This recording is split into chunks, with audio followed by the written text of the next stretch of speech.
Well, hello, everybody. This is Tim Green with Rattle Magazine. Welcome to another Critique of the Week. Thanks so much for joining me. As always, please do leave your comments in the chat window as we go through these poems. The point of the Critique of the Week is to give that workshop experience to a couple poets every Friday. Also, let people know how an editor reads and looks at poems. I mean, that's what I do. So it's sort of kill a couple birds with one stone. We let people help. We help poets learn how strangers encounter their poems. We help ourselves articulate how we might think poems might work better. We also, I don't know, we do have a lot of fun. And let's see. So today's poets are Kathy Jacobs and a familiar face, Mark Grinyer, who should be here any moment. So hello to Nate Jacob, Sharon Ferranti, over on Facebook. Thanks for saying hello. D. Coleman is over there on YouTube. Let's see, we don't have any. I wonder if this is working on YouTube. I'm getting texts. Let's see. Okay, that has nothing to do with anything. So, that's weird. There's like no people on YouTube. And we did switch the time to earlier in the morning. I'm wondering if maybe this time just isn't as good, or if something's going wrong. We do have D. Coleman there, even though it says D. Coleman's not watching. Anyway, let's just dive in and do this. Let's see. We're working on Twitter. Let's go. We got some people watching there. Got 15 people over on Facebook so far. Anyway, yeah, so let's get into these poems. And the first poem here, we got some good poems this week. Good things to talk about, too. So let's look at these poems now. The first poet, as I mentioned, is Kathy Jacobs. And her first poem here is Hatchlings. Even school shooters have mothers. So let's read and dive into this one. So utterly homely, just visible over the top of the nest, dissembled, prehistoric heads swaying like wheat in a field. Skulls covered in fuzz, a trio of late dandelions on skinny stalks, weathering the 90-degree heat. Yellow beaks agape, cavernous, greedy, pushing against their mother's soft, feathery belly, forcing her to fly, forage, and feed them, demanding little beasts. Don't we call all babies cute, even when they are not? We coo and lie and invent compliments about lovely flat ears, dimpled thighs, distinguished chins. It's the mothers who need this, the approbation they have brought forth a beautiful being, because now they possess a living mirror. Their parenting, their worth, their selves reflected in these terrifying little animals whose mouths and souls stretch wide, all-consuming, to gobble their mothers, render them blind, exhausted, and dazed. These depleted women require compassion, our patience, even mercy, particularly when we regret the children are ugly. And that is Hatchlings. Even school shooters have mothers. And let's see. See if anybody's here on YouTube yet. Yeah, so I don't know, maybe the YouTube stream. Let me see. Let me refresh this. Bear with me, everybody.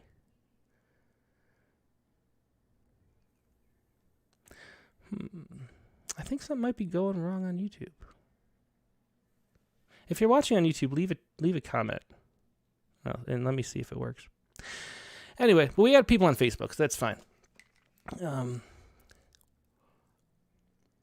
Okay, so first of all, the overall concept of the poem, it reminds me of that book. What is that book? We Have to Talk About Kevin, which is a wonderful book by Shriver. Anyway, very similar topic, and it's a really interesting and strong metaphor. Okay, there, D. Coleman still. So the chat would have still working. So we just somehow didn't get notifications, maybe on YouTube. Anyway, hatchlings, even school shooters have mothers. So utterly homely, just visible over the top of the nest. The one thing I think right off the bat here is that I think hatchlings. I think the title might be better. I mean, the juxtaposition is sort of interesting, and that's sort of what the metaphor of the whole poem is. But having that in the title sort of gives the whole poem away in a way. And I wonder if the title would be better just this, even school shooters have mothers, and pull hatchlings down here. So it'd be so utterly homely, and maybe just so homely. So homely, the hatchlings. What if you did that? And we sort of just jumped right into the metaphor that we're going to be using. So instead of this as the title, we just called the title this. Even school shooters have mothers, and then just jump in so homely, the hatchlings, just visible over the top of the nest. I think that's a little bit of a better introduction. But it's just a suggestion, though. I think it works fine this way too. Like it sets up the poem really well. We know what we're getting into, and it draws interest. But I think it might work a little better this way. It sounds better too, just reading it. Just visible over the top of the nest, disembodied prehistoric heads swaying like wheat in a field. So I love the visuals. There's just great visuals in this whole section.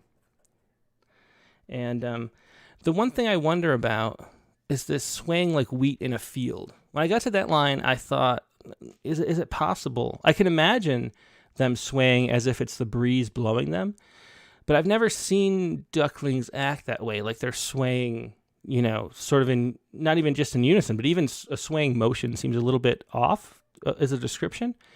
But I wonder if that's one of those things you just, for a second, as you're reading the poem, to me, as I'm reading the poem, I think, is that really how it would look? I mean, because birds in a nest, the hatchlings are sort of a flutter of motion, right? They're not like anything casual about it, anything like slow and swaying, So I wonder about that description. Skulls covered in fuzz, a trio of late dandelions on skinny stalks, weathering the 90-degree heat. So I love this image.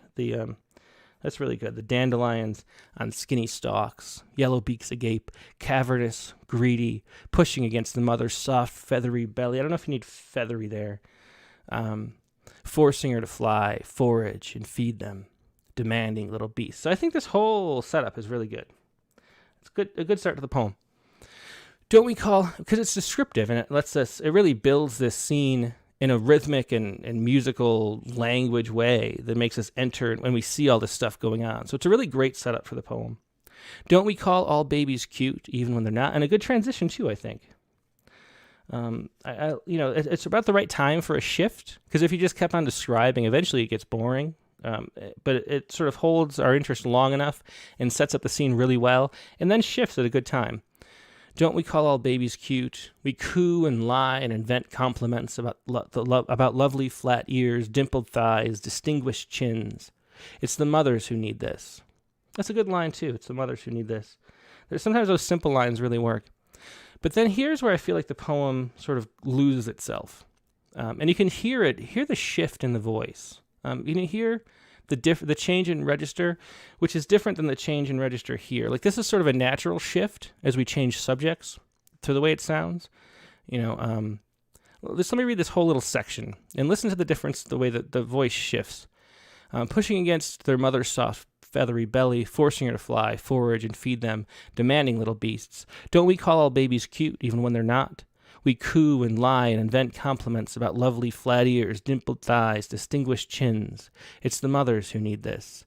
The approbation they have brought forth is a beautiful being. See, I trip over it even saying it. Because the words like approbation are not sort of in the lexicon of the earlier poem. I mean, it's a big shift in the tone.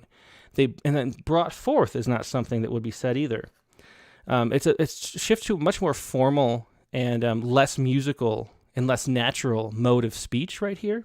Does everybody at home feel that? Because you can just hear it, right? Possess a living mirror. Possess isn't, the poet in this section wouldn't use the verb possess right here either.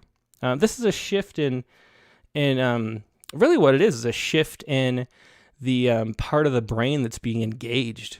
And what it feels to me like what happens is this is the part where the writer, I mean, you can't even say the speaker, the writer thought, oh, I better explain this poem. And we get sort of the explanation. And the rest of it is sort of like, this is what I wanted to say with a poem. It loses that sort of spontaneity and that natural progression of thought, like that spontaneous, poetry thing, and becomes more explanatory here. and you can just hear it in the tone of the language choice and things like that. Their parenting, their worth, their selves reflected in these terrifying little animals whose mouths and souls stretch wide. We slip into the old voice again here, and you can feel it slipping in and out of the voice. I mean, and maybe you have to read a lot of poems to be able to hear this. I'm really not sure. But you can hear it sort of slipping in and out of the original impulse, and then back to, and so it's sort of like spinning its wheels or something too, you might even describe it. But it sort of slips back in here. I mean, I think it was the repetition. There's repetition here too. I think this sort of drew back the voice we were using. Reflected whose mouths and souls stretch wide, all consuming to gobble their mothers, render them blind, exhausted and dazed. These depleted women require compassion, our patience, even mercy.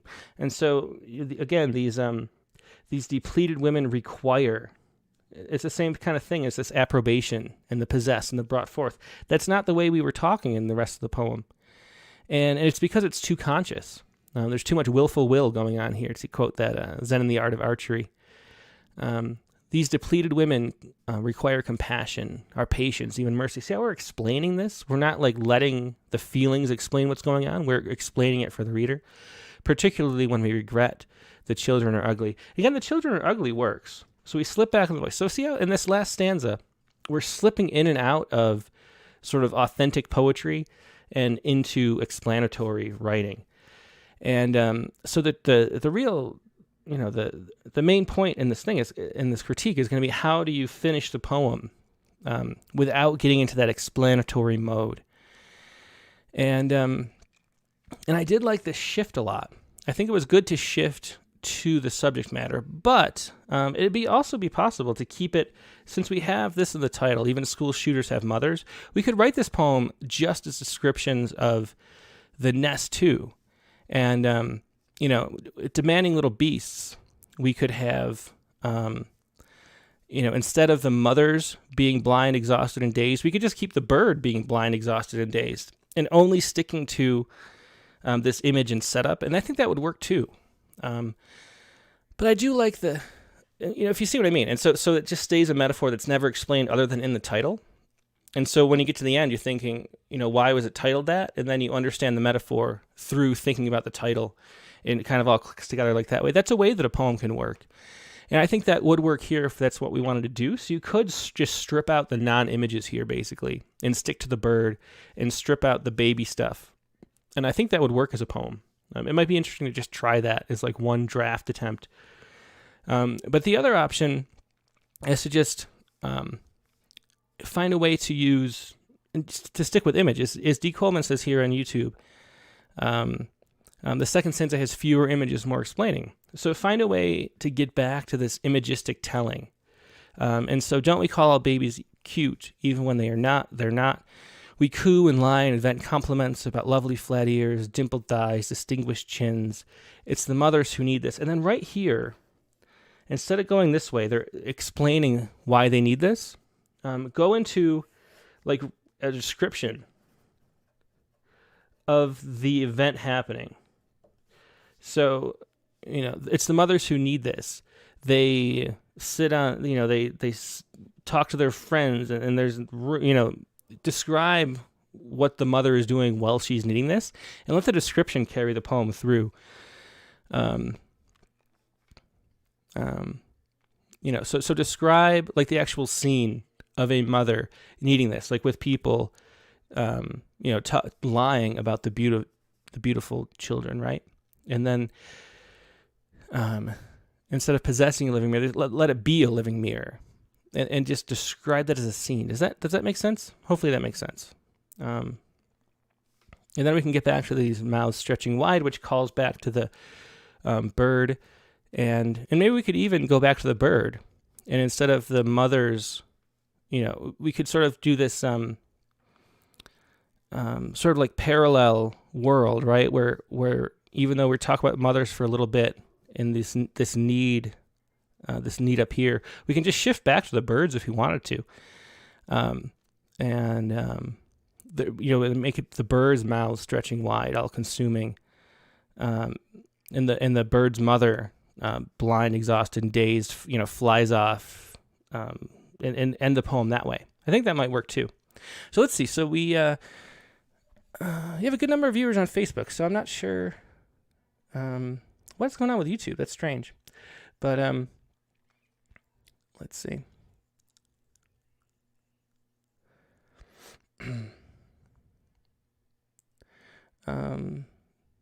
Nate Jacobs said, funny, read it as ducks. The title moved my thoughts toward raptors somehow, something more capable of violence. Yeah, did I say ducks at some point?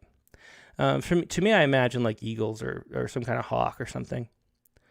Because the mother's going off to, well, she's foraging, is she?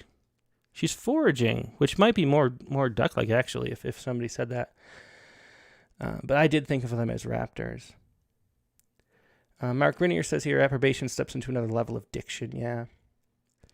Sharon Frente says, how about teetering with uncertainty in place of the wheat?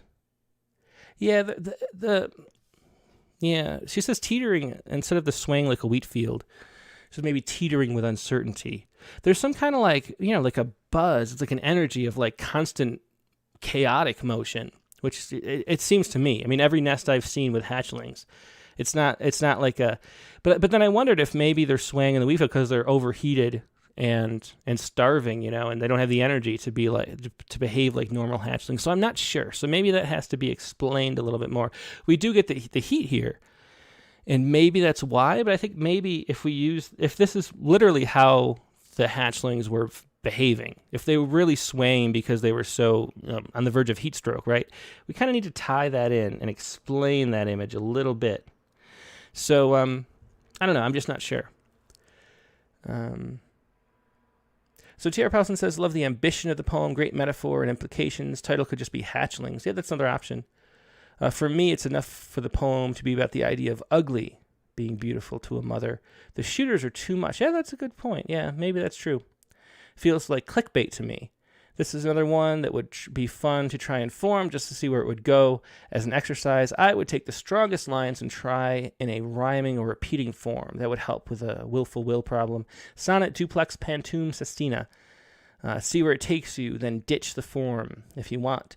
But very likely the form will have revealed something that you wouldn't have thought of. But that's just me, and I love form.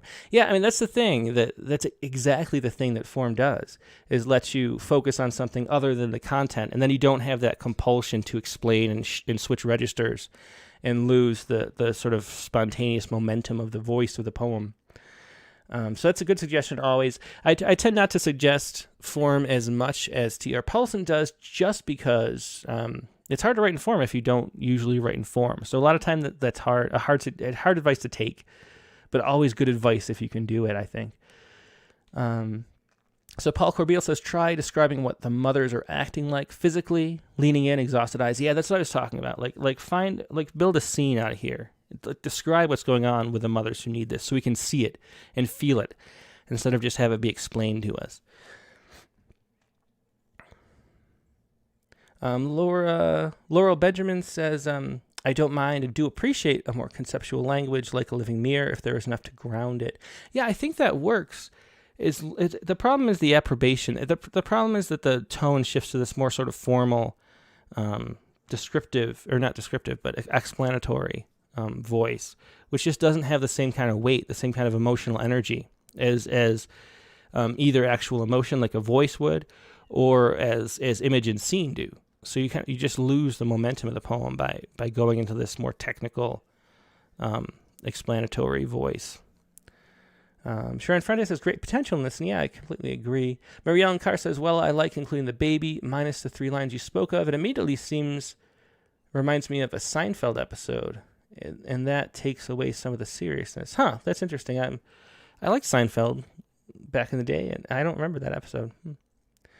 Laura Bench says, a wonderful piece. Mark Grinyer, both conceptual and imagistic languages are at home in many poems, which is one of the reasons we read and remember them. That's true. You have to combine, but it's a balance between the two. But you can't lose the momentum of the poem when you go into that voice. And there's a Laura Benjamin says, I read everything as a Seinfeld episode. Yeah. Let's see. So Jim Langford said, I had trouble with YouTube, but finally made it. Yeah, something was going on with YouTube. Actually, you know what? I forgot. When I logged in, it took a long time to log in. So something must be wrong with YouTube. Okay. That's good. Sorry to be fixating on this, but having switched the time last week, and just to remind everybody, this is the new regular time because my son gets out of school, and sometimes I'm going to have to pick him up on Friday afternoons, which it used to be 2 to 3 for me, and that's what time he gets out of school. So I had to change it. So I changed it to the morning to see how that would work, figuring on the East Coast it's lunchtime, which might be a good time, and then people in Europe and India can watch too. And I don't really see a lot of people that I think are from Europe and India, as far as I know. So maybe that isn't helpful after all. But I'm interested in seeing how many people show up and if this is a good time for people or not. Some people have said it's better, and some people have said it's worse. I don't know. It's hard to judge. But the other option would be to move it later into the evening, which I could also do. So we'll see how this works for a while at least. Anyway, I think this is a really good poem. I just felt like it come off the rails, and I was saying, I think, before I changed subjects, I think there's a lot of times like we get through a poem and we start to worry that the reader's not going to get the message that we're trying to deliver, and then we end up explaining. And the one edit, or the primary edit that we make very often in Rattle, in the poems we actually publish, is like the poem will be great, and then you'll think it's over. A lot of times, funnily, is that a word? Can you say funnily? Funny, humorously. The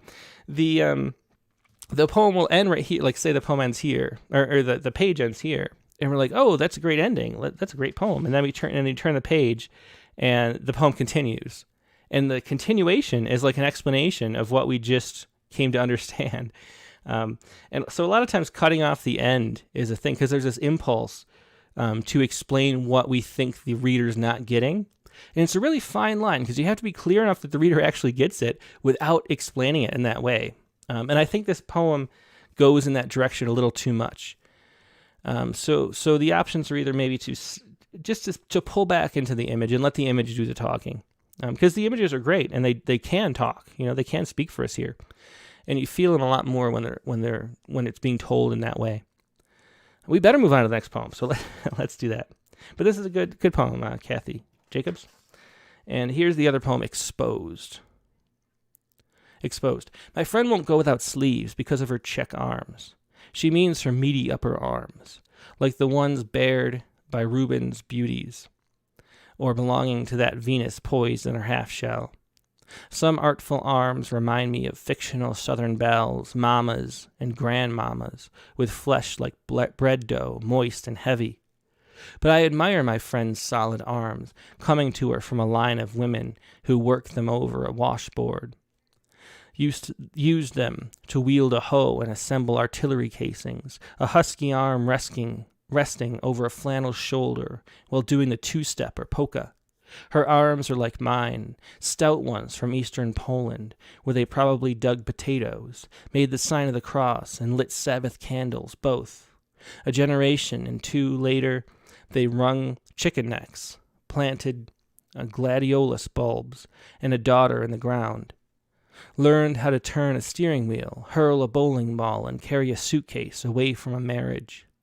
And in this life, they've been raised high to dance the YMCA at family weddings, teach on a blackboard. These substantial arms have gently washed, bedfast patients, and hugged the survivors. They've rocked some babies and now jiggle and flap when I wave goodbye. This morning I'll put on a sleeveless shirt, give them their day in the sun. Yeah. So this is another really good poem. This one I think is pretty much a pretty complete poem. Unlike the last poem where I felt like it went off the rails, this poem really sticks to it. So there's going to be some line edits maybe. And I think maybe the ending I might suggest doing something different. But Exposed, let's go through line by line, because there's some things that are great and some things that are just a little bit, could be improved a little bit. And I think that's all there is to it. This is a good poem, Exposed. I like the title too. It's not the kind of title where you would look in the table of contents and say, oh, I want to read that poem. It's kind of a boring title, but it adds something to the poem after you read it, because Exposed has multiple meanings. both exposed, physically exposed, and then exposing your psychologically exposed at the same time. So, so the arms are exposed, but it's also exposing the anxiety about it, I guess you could say. So it's a good title. It fits with the poem. And I wouldn't really, play too much. I could see maybe an argument to like make it longer and exposed and have something else going on, but I think it works. So I'd probably leave it. My friend won't go without sleeves because of her check arms. She means her meaty upper arms. There's something here that I feel like the end stops are a little too big. I wonder if maybe just a comma there would help, and then lowercase that L. She means her meaty upper arms, like the ones bared by beauties. I'd probably cut the like actually complete too. She means her meaty upper arms, the ones bared by Rubens' beauties, or belonging to that Venus poised on her half shell. This is the one line, Venus and the half shell.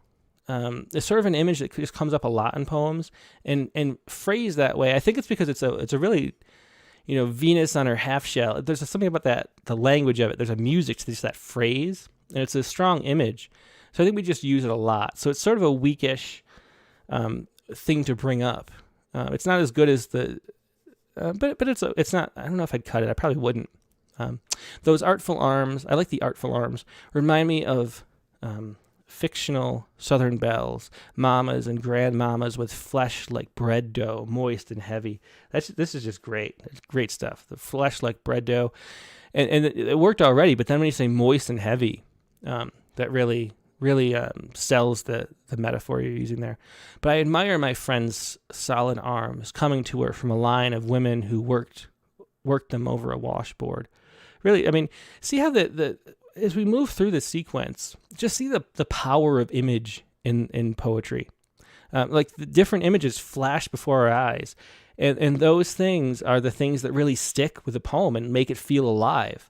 So watch that as that happens in this little run. This whole thing is really good. But I admire my friend's solid arms coming to her from a line of women who worked them over a washboard. So we see them working over the washboard, use them to wield a hoe and assemble artillery casings, a husky arm. So we get husky arm. There's just all really good stuff.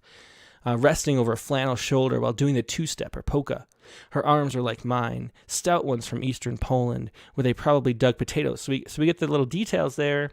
But then we shift right back to image again, so we just stay connected to the poem that way, where they probably dug potatoes.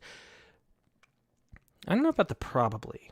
It's almost like that whole perhaps be damned thing from Pound,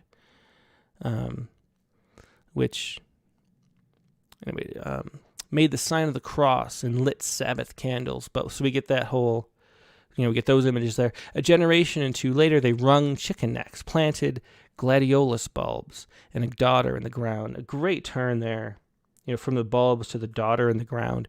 I mean, we just don't expect that to come. And so it's like, bam, one image, and then bam, another powerful image like laid on top of it. Learn how to turn a steering wheel, hurl a bowling ball, I love that, hurl a bowling ball, and carry a suitcase away from a marriage. And again, this is great. Great lines here because of that turn. You do not see that away from a marriage coming. And carry a suitcase away from a marriage. I mean, what a wonderful line break and use of the image there. That's just great. And in this life, they've been raised high to dance the YMCA at family weddings. I don't know about family. Probably just weddings. I mean, sometimes there's a little bit of clutter, which is why I'm cutting a couple little words here. Teach on a blackboard. These substantial arms have gently washed, bed fast. See, again, we get this, like the other poem, this is the one spot, these substantial arms. It feels a little too clunky to me. Teach, I would just stick in the, teach on the blackboard, gently wash, bed fast patience, and hug survivors. Switch, there's something that these substantial arms have. It's the these and the have that sort of lose momentum a little bit. So somehow I would rephrase this to keep the energy of the line. Let's see. In this life, they've been raised high to dance the YMCA at weddings. Maybe just past tense this instead of teach on a blackboard, taught on a blackboard, because they have been, and you can continue the verb connection there. I'm taught on the blackboard, substantial arms that gently wash bedfast parents and hug the survivors, just to get that quicker. It's a little too, it's a too wordy or something, too long. The pace kind of trips up there. They've rocked some babies and now jiggle and flap when I wave goodbye. And I think that might be the end. We get this morning I'll put on, so we shift here to, to the I again in a really strong way, into the present, where instead of we're listing the images and what the arms have meant over the years, right? But then we shift to this morning, I'll put on a sleeveless shirt. So it's the change in time and give them their day in the sun. And this feels explanatory to me in the same way I was just talking about. And this is an example of where a lot of times I'll read to here and I'll be like, oh, that's a great ending. And I'll turn the page and see this little bit is still left. And that's kind of a cut it thing, I think. I mean, I would end it here. And then maybe since we talked about how the title was a little boring, what if we cut this, but what if this was the title? What if the title of the poem was, what if the title was, This Morning I'll Put on a Sleeveless Shirt, up here. This morning I'll put on a sleeveless shirt. And then we go, my friend won't go without sleeves because of her check arms. Does that work better? I mean, that's a much more interesting title. And you could even maybe, if you want, think about exposed. What if you pulled exposed down here? Is that too much? What if you said, they've rocked some babies and now jiggle and flap when I wave goodbye, exposed?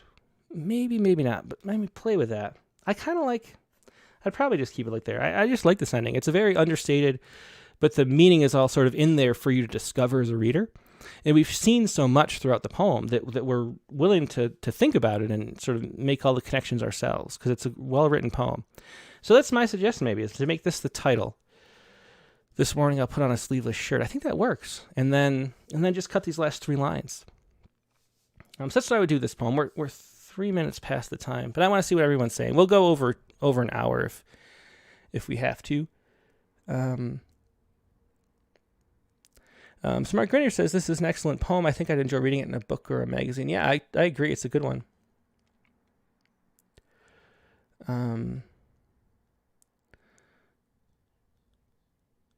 So Nate Jacob says, I like the last 3 lines as a declaration of power. Just break it into a separate stanza. Yeah, maybe. I don't know. It's tough. That's a thing to play with at the end. Because it can go either way. Sometimes it's good to have that explanation too. Like you kind of have to like if we were like being scientific about it or in a marketing department or something and actually like making the best poems we could, the only way to make a choice whether or not to keep those lines is to A/B test it. But that's not something we can do as a writer. So you kind of have to just go with your gut. And I would make that the title. But other people would suggest separating it out as a separate stanza. That's what Nate Jacob suggested, and you might like that better too. These are always your poems. We should always say too, advice is just suggestions, and if you disagree, go with your own instincts. Laura Benderson says, I want more flow in the sections with short phrases. I thought it flowed pretty well myself. But Mark Grinyer mentioned some of the lines punctuated like sentences or really fragments, which might get in the way for some people, English teachers perhaps. That's true. Some people are very picky about that. You might want to clear up the sentence fragments because there's no reason to. Well, I don't know. I mean, it worked for me. So that's all I can really say. Yeah. So people are just saying that they like this poem mostly. The second one, this is T.R. Paulson. The second one is less explanatory. Nice, but, and here's another classic suggestion of mine, a touch too long. Lovely details, but for me, less is more, even if it means cutting some good stuff. This poem reminds me of Lucille Clifton's Homage to My Hips. Yeah, it's a good suggestion. Let's see. Yeah. Okay, so I think, I think everybody just likes this poem. Let me look over on YouTube. Yeah, and Terry R. points out this carry a suitcase away from a marriage. That could be like an award-winning haiku is another thing I think about, That's exactly the kind of break that creates Ma. It's the juxtaposition between two separate mental states or universes. It's a really, carry a suitcase, or like I carry my suitcase away from a marriage or something like that. Is it great? It could be a great haiku. It's a great line. Excellent. And that's how you see that haiku is sort of the heart of poetry. Because that's where the metaphor and meaning merge in like the smallest point. Okay. So I think we're going to move on because this is just a good one. Some slight edits and a thing at the end to play with. Just kind of play with the ending and see how different options feel. But anyway, let's move on to Mark Grinyer's poem. Mark is here today. He usually is. So thanks, Mark, for being here and sharing your work with us all the time and your thoughts. Here we go. This is Mark Grinyer's first poem. That's Mark Grinyer there. Remembering my first look at Michelangelo's Pieta. Hopefully I'm saying that right. Pieta. I remember that first shiver of recognition. He's dead, I said to my mother as we stopped in that hall in St. Peter's. I was 10 years old at the time, visiting Italy with my family, traveling home from 4 years with my father in the U.S. Air Force in Libya. The artist's muscular Moses, with its bulging veins and patriarchal stare, was still in my brain when I stepped into the light of Christ's death. He was lying there in Mary's lap, as limp and full of lost humanity as marble can be. I remember, the memory is indelible, not erased by the brutality of wars or the attack that damaged it in 1972. I mourn that desecration today, just as at 10 I caressed the toe of Christ's left foot. It was worn and stained by the touch of thousands of previous worshippers. So this is another good poem. Like I said, the poems this week are really good. Let's see. Remembering my first look at Michelangelo's Pieta. And I think maybe, I like the title. It sets up the poem really nicely. I wonder if remembering is necessary. What if it was just my first look at Michelangelo's Pieta? I mean, because we sort of know it's a memory. That's almost what a poem often is, and then it sort of jumps right into the memory. So I don't think you need the remembering. And then you have I remember here is the first line too. So it's sort of redundant at the same time. So I probably cut that. I remember that first shiver of recognition. I think it's a great way to jump into the poem too. Because we don't know what the recognition is, but you do for just a moment. And that's enough to build some tension and mystery and make us just feel like a little bit of a curiosity to draw us in. So I think that's a good move right there. I remember the first shiver of recognition. He's dead, I said to my mother as we stepped in that hall in St. Peter's. I wonder about that. The seems a little more natural. So maybe, but I really like this opening. Really good opening. Really sets the stage and lets us know what it's about, and we sort of feel it and we can connect to the speaker. We know the whole situation from this opening stanza, so it's really good start.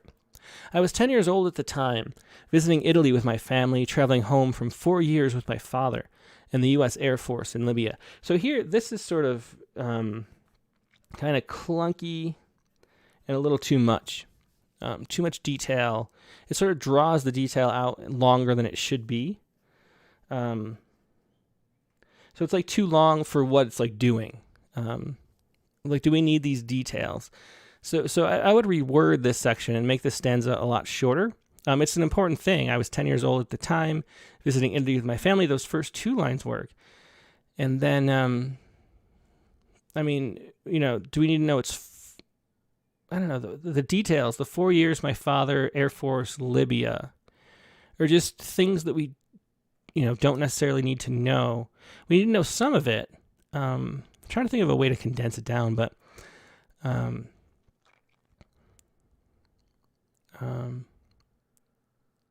you could just even say like traveling home with my father. I'm not sure how to say it. And Terry R mentions this too. I just kind of glossed over it, but this hyphen shouldn't be there. Sorry. So I would sort of condense this. I'm not sure exactly how you do it, but there's more detail than we need. and it sort of slows the poem down. But then we get right back into it here. The artist's muscular Moses is a great, the alliteration there is really good. With its bulging veins and patriarchal stare was still in my brain when I stepped into the light of Christ's death. Another, like we're talking about the great turn here, the light you don't expect of Christ's death. And that's what it's really about too, right? He's dead. So, it feels like it's going to say, I stepped into the light, into the room, or some kind of way to say that, right? But then it stepped into the light of Christ's death was a great turn of phrase, another great line break where there's a shift.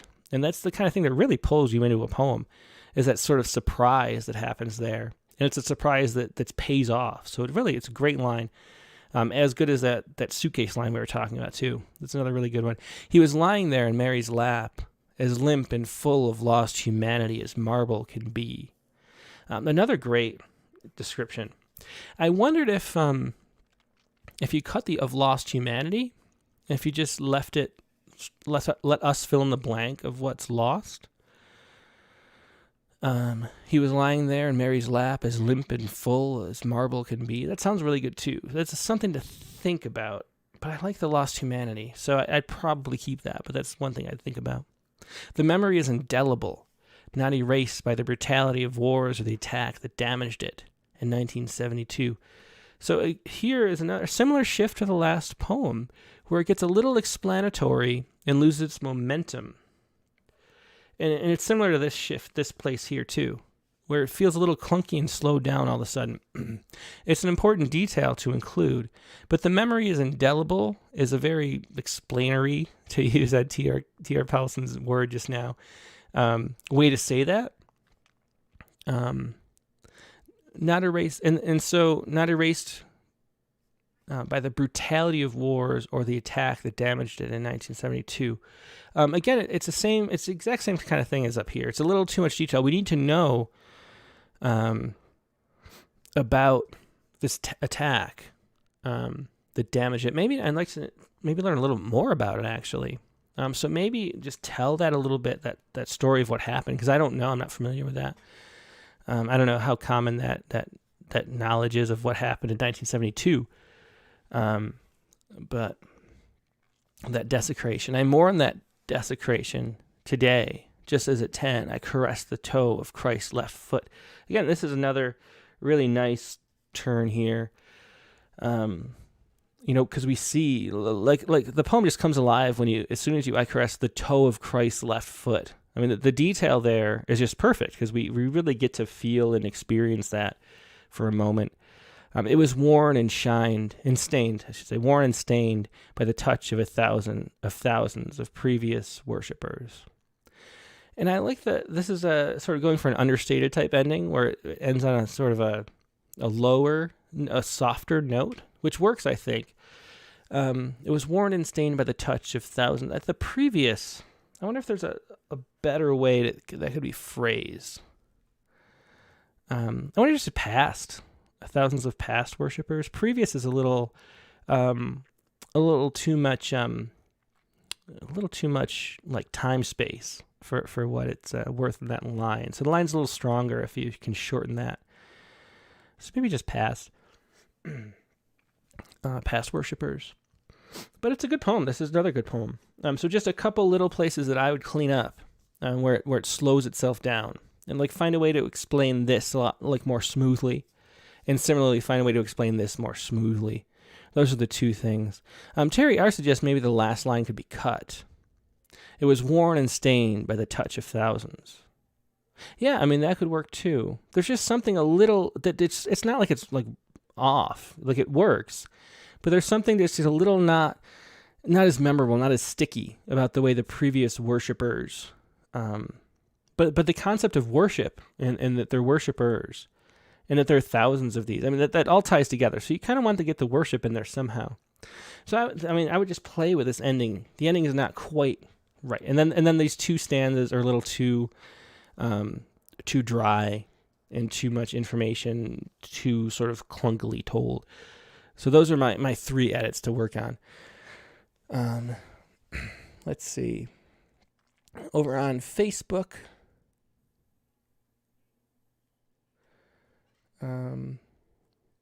Let's see, where do we start?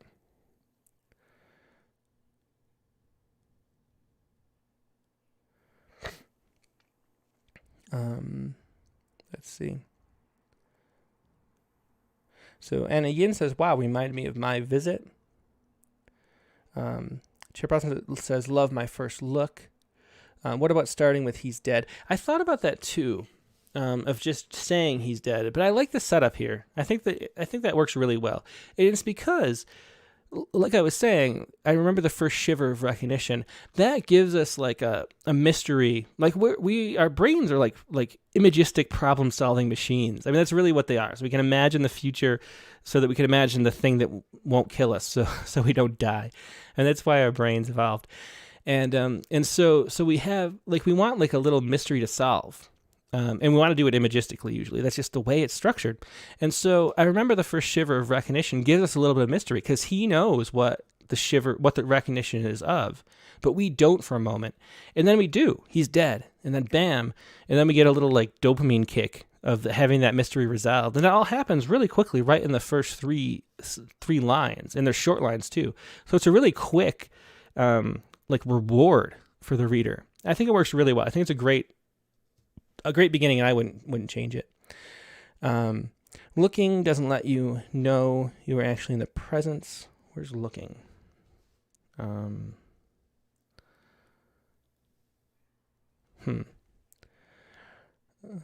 Looking doesn't let you know you are actually in the presence. Might another bird. Is that the last poem? Did I see a looking? Sorry, sometimes it's hard to find things people are pointing out. I don't see remembering. Yeah, maybe it's the last poem. Age is always tricky to show in poems. I was 10 years old, feels prosy. Yeah. I think at 10 is you want to get information like that out as quickly as possible. I think at 10 is usually the best way to do it. So I had no problem with that aspect of it. Did it say it up here? Oh, I was 10 years old. Oh, that's where it is. Yeah, so it's information. Oh, thanks. I kind of missed that. So we get the 10 twice. I don't think we need it. If you say, well, I don't know. It's hard to figure out what to do without, because you have to kind of like write a new stanza. Because you have to know it was a boy, that he was young, traveling home with his father. So somehow, but maybe we could just not say 10 years old there, because we get it later, and it's done much more smoothly here. As I think I saw it at Quarter Mile, someone mentioned that. The third stanza might be a way to introduce your age. This is Mary Ellen Carr, comparing your body to that of what you are witnessing. The third stanza. Yeah, I think like as long as we know right by here that you're not grown up. But actually, I said to my mother, I mean, we kind of get the hint of that already. But maybe like, I don't know. I mean, we don't need to know the detail if it was 10 specifically, I don't think. This was the line I was thinking of. So Jenna Pashley Smith says, I like the mention of age that comes later in the poem. It feels more natural. Yeah, that's exactly right. And she's talking about the, where it just says at 10. Just as at 10, I caressed. And that's a very quick way to get that information out. It's like sort of a no-nonsense, don't waste any time on it, and it works really well. She also says, she loves this line, full of lost humanity as marble can be, which, yeah, I like this too. I wonder if the poem couldn't end at, I caress the toe of Christ's left foot. I mourn that desecration. I wonder if you could say to this day instead of today, but anyway, just as at 10, I caress the toe of Christ's left foot. I wonder if instead of, maybe the solution here for the ending is to make it a comma, and not make this a whole new sentence, but just say, I caress the toe of Christ's left foot, worn and stained by the touch of thousands of worshipers. Does that help? Maybe that does. Just to sort of make this whole chunk the ending, so it gets through it to it quicker. And then quick, speed is kind of power. If you can condense a lot of meaning into a short bit, then that sort of is what power kind of is in language. And Chair Paulson says, I wonder about trying this as a haiku sequence. A.E. Stelling has some great rhyming ones in her latest book. That's interesting. Good idea. And I have to check that out. Stalling's rhyming haikus. I don't think I've seen that.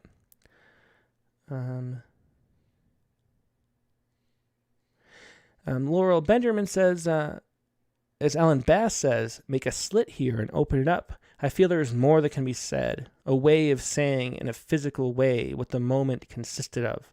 Would sensory detail help with this?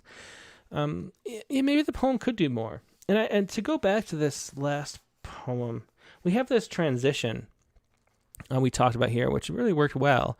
Don't we call all babies cute even when they're not? This is when we're just describing the nest, and all of a sudden, boom, we're talking about babies. And maybe there could be some kind of transition at some point in the poem. And I mean, this would be like a total rewrite to try. But maybe there's more to tap in there. And we could shift from one, like we're sort of here in this memory, I remember we're here in the memory the whole time. It's sort of one plane of existence, but maybe we could do a shift like that into something else too, and like weave multiple things together. This poem has a lot of potential to do a lot of different things too, because there's a lot here actually. So maybe, even though I think it works as a poem as it is, just with some cleaning up, it might be like lost potential not to do more with it.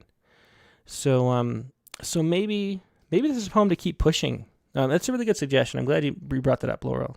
As she says, making a slit somewhere to open it up, and the slit would be to a new sort of level of engagement. A new place, a new time and space, and to. If you have another poem that's on the same topic somehow, the same overarching topic, to weave them together in the way that David Kirby does with his braids, where he takes like 3 separate topics and weaves them together. Helen Taylor says, I like this. Yeah, I like it too. I'm wanting to eliminate some stanzas, putting the important things in the others. That's Sharon Ferrante. I wonder if, let me see. I wonder if we could, this is one thing I was wondering about, is if we could just cut those stanzas that felt too like information dumps, my first look at Michelangelo's Pieta. Let me read it with just the good stanzas and see how it feels, okay? My first look at Michelangelo's Pieta, I remember that first shiver of recognition. He's dead, I said to my mother as we stopped in the hall in St. Peter's. The artist's muscular Moses, with its bulging veins and patriarchal stare, was still in my brain when I stepped into the light of Christ's death. He was lying there in Mary's lap, as limp and full of lost humanity as marble can be. I mourned the desecration of that day, just as at 10 I caressed the toe of Christ's left foot, worn and stained by the touch of thousands of previous worshipers. So we do need that information there, I guess. So you have to find a way. But I think you can actually cut this one, though. So maybe just cut. You do need, because we're talking about this attack, we need to know what that attack is. You can't cut that stanza, but you need to make that a little smoother. I wonder, could you just say, let's see, limp and full of lost humanity as limp and full of lost humanity as marble can be. I'm just trying to think of how you can transition to that in a really quick way. I'm not quite sure. Anyway, that's the thing to play with, though. Let's see. Oh, looking is in the title. Oh, there you go. Oh, thanks, whoever said that. Oh, that's Mark. Yeah, thanks, Mark. My first look at Michelangelo's Pieta. And what was that comment about the look? I have to go back up.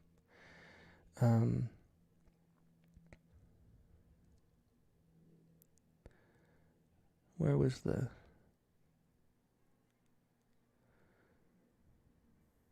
So Mary Ellen Carr said, looking doesn't let you know you're actually in the presence. Might another verb be better? Yeah, that's true. It's not a very strong verb. I mean, even like beholding, beholding Michelangelo's Pieta. I don't know. I mean, that's something to play with too. Let's see. And here, okay, so thanks, Sharon. This is Sharon Fry sent this article. And it's an old New York Times story. I can't really see it, so I won't bother putting it on screen, but this is from May 22nd, 1972. Pieta damage and hammer attack. So see, that is a really interesting... So somebody attacked, I can't read... Oh, here it is. Michelangelo's Pieta, one of the world's most celebrated sculptures, was severely damaged today when a man attacked it with a hammer at St. Peter's Basilica. Hundreds of Whit Sunday worshippers, pilgrims, and tourists watched in horror as a young man with long reddish hair and a beard pushed into the side chapel to the right of the main entrance at St. Peter's, where the Pieta is on display over an altar. He climbed over the marble balustrade, went up the stairs to the platform on which the sculpture rests, pulled out a hammer from under a raincoat he had over his arm, and started battering the marble, shouting, "I am Jesus Christ." Wow.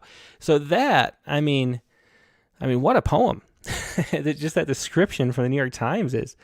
I mean, and so it was a young man, too, right? It doesn't say his age in the article, but it calls him a young man, I thought. And compared to the author, the speaker is a young man. I mean, and the compulsion to smash this, which the speaker was caressing, that's so interesting. And that could be like the other level of just telling the story of this person who smashed the statue. And then there were restoration problems, and this article is from the New York Times, goes on and on. The Pope came to inspect the damage. So there's a lot of detail in the story. So I don't know. I mean, maybe it's something that's so well known, and I'm just clueless that it'd be boring to hear. I don't know. Do people know the details of this? Let's see. So let me know what you think. Did you know about the hammer attack on this sculpture? Is that something that everybody knew or not? I mean, my sense is that it's something that not a lot of people know about, which would be a story worth telling. And that's the kind of thing. That's one of those things that is very cultural, and you know, based on the demographics of the audience, is whether or not of sort of what is common knowledge. Because you don't want to go into detail about common knowledge that people already know about, like it's boring. But if it's not common knowledge, there's really great details to share. And my sense is, just personally, but you can never know is the thing. You can only guess. But just personally, I didn't know about this. And it's very interesting. So I would tell that whole story maybe, or consider that at least. So Virginia Cass said, "I did not know." Yeah. And take the New York Times. So this is an old story, though. It's 1972, as Mark mentions. So, let me see. Okay, so let me do this last poem, and we're over time. But these are good poems worth talking about. So, sorry everybody who's got to go. I see the numbers are dropping a little bit, but we sort of spent too much time on this stuff. So I'll just finish this poem too, though. It might be 15 minutes more. Ode to my body, swimming. The water is cool when I enter it. And this is Mark Grinyer still. Ode to my body, swimming. The water is cool when I enter it. It streams like silk along skin as I pull my arms down and through, propelling my weight across the pool. I am swimming through bubbles, the breath escaping my lungs. My heart beats strongly as I move. I'm pushed by the rhythmic metronome of feet beating time stretching back toward years when muscles of youth and strength propelled me between blue walls, tucked me into a quick flip turn and away, back to that memory, lost in fat and age, lost to years of stasis, writing and editing, managing, making a living for my family. As I grew older, weaker, and years slipped by, experience wore those supple joints into arthritic pains, tired legs, and hands that can no longer be trusted not to slip from tools or cups, or even from my favorite pen tonight, as I try to write this ode to the fat carcass in which I live. I'm slowly dying from diabetes or heart disease, COPD or coronavirus now, as others have died before me, but I will not go easily into that light at the end of all that is for me. That light on the wall, like a train coming on, beamed into breath, rattling and shaking like a fearful thing, no longer bubbling out to slip on past. The end of me, the end of time, free. Interesting poem. I think it really picks up momentum toward the end. And there's some good lines in here two in the beginning that draw us in. Ode to My Body, Swimming. And I think that the title works. Similar to like the Exposed title, it's not that exciting if you saw it in the table of contents, but it sets the poem up, so it's functional. The water is cool when I enter it. It streams like silk along skin. As I pull my arms down and through, propelling my weight across the pool, I am swimming through bubbles, the breath escaping my lungs. So I felt like, I think there was a really good description in this first line, or these first 4 lines that had me in. The swimming through bubbles and breath escaping my lungs is a little weaker than the 4 lines. So maybe, just work on these a little bit. I mean, it's not as vivid as the arms pulling through the water and at least to me, I'm swimming through bubbles, the breath escaping my lungs. It's just not as vivid and compelling as the other descriptions. My heart beats strongly as I move. I'm pushed by the rhythmic metronome of feet beating time.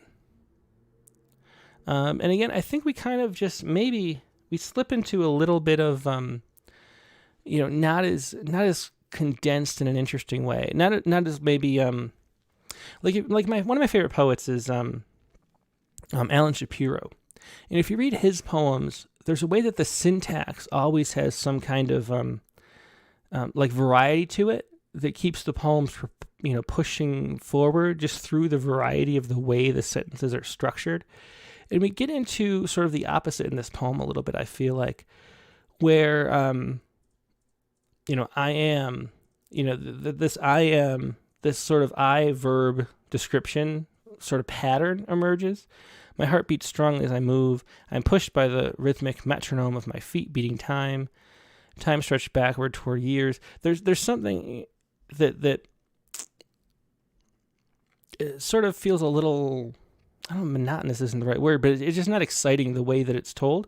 So I feel like it could be this stuff could be condensed into a way that's just more interesting, like rhythmically or like syntactically.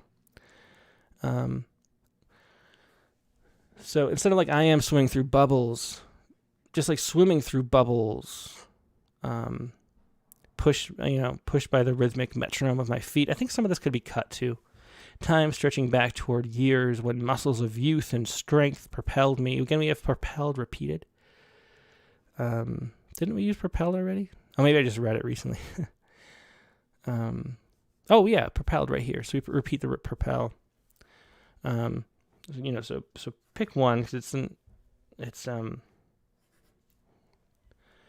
one of those verbs that's so precise that using it twice kind of stands out. When muscles of youth and strength propelled me between blue walls, tucked me into a quick flip turn and away, back to that memory. I love the quick flip turn and away back to the memory. That's really good. Lost 2 years of stasis, writing and editing, making a living for my family. A little explanatory. I'd like to see it more. As I grew older, weaker, the years slipped by. Experience wore those supple genes into arthritic pains, tired legs and hands that can no longer be trusted not to slip. Where'd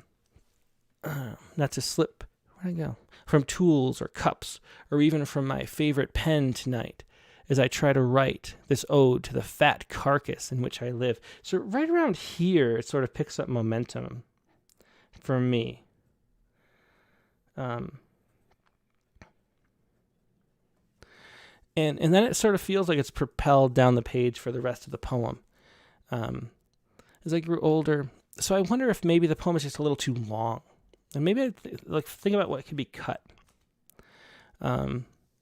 Because if you follow my attention span or as I read, I'm really engaged here at this beginning part. Then I sort of drift and get a little less interested, and then it picks up again here. Where it is, that can no longer be trusted not to slip from tools or cups or even from my favorite pen tonight as I write this ode to the fat carcass in which I live. I'm slowly dying from diabetes or heart disease, COPD or coronavirus now, as others have died before me. But I will not go easily into that light at the end of all that is for me. I wonder about maybe cutting that. The light of all not go easily into that light at the end of all that is. I think that's a great expression without the for me. For me is a little too much. That light on the wall, like a train coming on. And I like that too. Like that's a good, like a train coming on, beamed into breath, rattling and shaking like a fearful thing. It's just great descriptions and really emotional. No longer bubbling. We get the bubbles again, which are interesting. Bubbling out to slip past the end of me, the end of time, free. I wonder if we just end at the end of me, if that's a stronger thing. No longer bubbling out. So we have the bubbling out to slip on past the enemy. So this train becomes, brings us back to the swimmer at the top whose breath was bubbling out, escaping. And it's no longer to be doing that. So it's a really very subtle sort of reference back to the beginning, but an interesting one.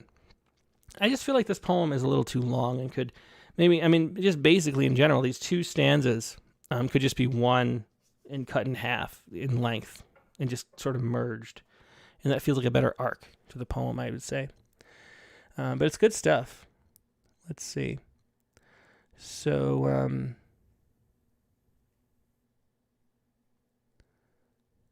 let's see. Yeah, so back to the other poem, though. People are saying that they're not familiar with that story pretty much. So I think definitely it'd be a good opportunity to explain it. From Mark's second poem, I am swimming through the breath that has escaped my lungs is a suggestion for this beginning. I don't know. It's just not as descriptive as other parts that are very descriptive. I did mention I love the blue walls, and the way that the swimming is described. This part I liked was a little higher, a little more. But there's a lot of good places that the descriptions are really good and memorable. And so when they're not as compelling, it sort of stands out as something you could just improve to get up to the same level. It's like the flip between the two walls, that flip turn is really well described. And the bubbles just seems like it could be described better. Jenny Milton says, I love the opening stanza. The motion of swimming is captured in the rhythm of the lines. Yeah, it's good. The propel me between blue walls is a fresh line I like very much. That's what I was just saying. Yeah, Paul Corbeil. Yeah. Margaret Judas says, I love this. Great lines, yes, descriptive, but I would roll it right down the page, eliminating a lot. Yeah, it's just too long. And so I think you could condense it down to half the length, basically. Because you can cut out some from the first stanza of this and cut out a good amount from the second too, then cut out a little bit from here and just condense it more. It's a poem that, I don't know, like it goes where it's going, but it takes a little too long getting there, I think. That's my advice for this poem. Now, let me see. So Jenna Pashley Smith says, just to note that carcasses in water might very well float, which could bring us back to swimming. Yeah, that could be a way to go with it. Sort of a dark turn, but for sure that would work. Let me see over on YouTube.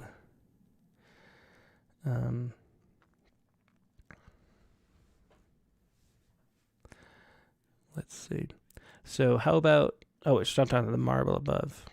Is there a fresher way to say silk on skin? Oh, that's a good thing too. Yeah, the silk on skin is one of those sort of very close to, it's not quite cliche yet, but it's sort of a poet's cliche. That happens a good amount, so maybe that could be a phrase a little more interestingly. D. Coleman says, I like hands that can't be trusted to slip. Yeah. That's the thing. Where was that? Wherever that was. Yeah, right here. There's something, and then the slipping, it streams like silk along skin. There's a slipping through the water sort of feel too, that it calls back toward. But then that worry that you can't hold the tools anymore. That thing is a very strong image conveying the emotion of it too. I think that is it for today. We're past the normal time. Let's see. So Nate Jacobs, great stuff this week. Well done. Kathy and Mark. Yeah.